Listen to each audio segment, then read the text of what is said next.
Hi, welcome to Keerthi kitchen. இன்றைக்கி நம்ம பார்க்க போகிறது ஜீரா ரைஸ் பார்க்க போகிறோம். ஃபஸ்ட்டு அதுக்கு தேவையான பொருட்கள்லாம் பார்த்துடலாம்.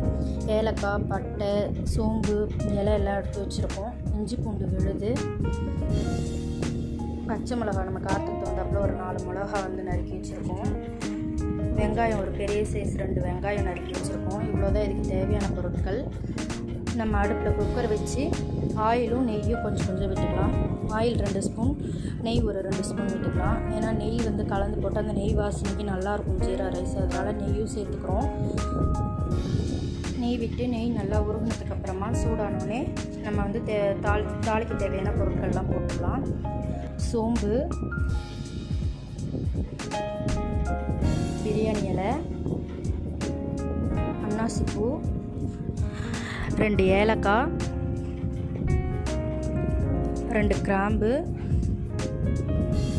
கடல் பாசி ஒரு சின்ன துண்டு, 2 பட்டை, இதெல்லாம் போட்டு ஜீரகம் நம்ம இப்போ 1/2 கிலோ சாதம் பண்ண போகிறோம். அதுக்கு 3 ஸ்பூன் 2லேருந்து 3 ஸ்பூன் ஜீரகம் போடுறோம். ஏன்னா ஜீரகம் சாதம்ன்றதுனால ஜீரகம் நிறைய போடணும்.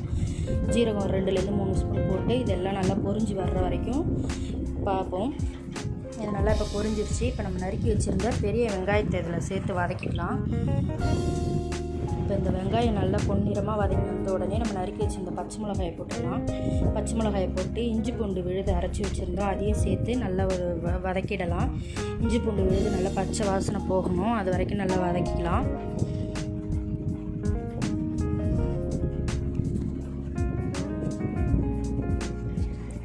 நல்லா வதங்கிடுச்சு. இப்போ அது இன்னும் நல்லா வதங்கி வர்றதுக்கு லைட்டாக சால்ட் உப்பு போட்டோன்னா இன்னும் நல்லா சீக்கிரம் வதங்கி வரும். அதுக்கோசரம் சால்ட் உப்பு போட்டிருக்கோம். அது வதங்கினதுக்கப்புறமா நம்ம 1க்கு 2ன்ற பதத்துலேயே எப்பயும் சாதத்துக்கு வைக்கிற அதே அளவு 1 டம்ளர் அரிசினா 2 டம்ளர் தண்ணி, அந்த அளவுக்கு தண்ணி விட்டுடலாம். தண்ணி விட்டுட்டு நம்ம இன்னும் சாதத்துக்கு தேவையான கல்லுப்பை போட்டுடலாம். போட்டு தண்ணி நல்லா கொதி வரட்டும்.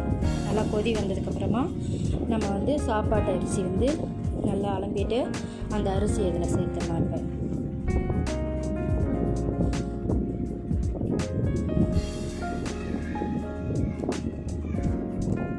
இப்போ அரிசியை போட்டு கலரி விட்டுடலாம். அடியிலேருந்து அந்த ஜீரகம் மசாலாலாம் அந்த அரிசியோட கலர்ற மாதிரி நல்லா ஒரு கலரி விட்டுட்டு மேலே நறுக்கி வச்சுருக்கிற கொத்தமல்லி தழையை போட்டுடலாம்.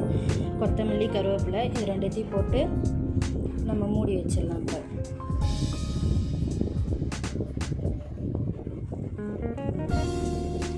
குக்கர் மூடி போட்டு மூடி வச்சிடலாம். இது 2 விசில் வரணும். 2 விசில் வர்ற வரைக்கும் நம்ம வெயிட் பண்ணலாம். இப்போ 2 விசில் வந்துருச்சு. நல்லா இந்த விசில் அடங்கிடுச்சு. அடங்கினதுக்கப்புறமா இப்போ ஓப்பன் பண்ணி பார்க்கலாம். பாருங்கள், நல்லா வந்திருக்கு நம்மளுக்கு சாதம். நல்லா பொலன்னு எவ்வளோ நல்லா இருக்குது பாருங்கள்.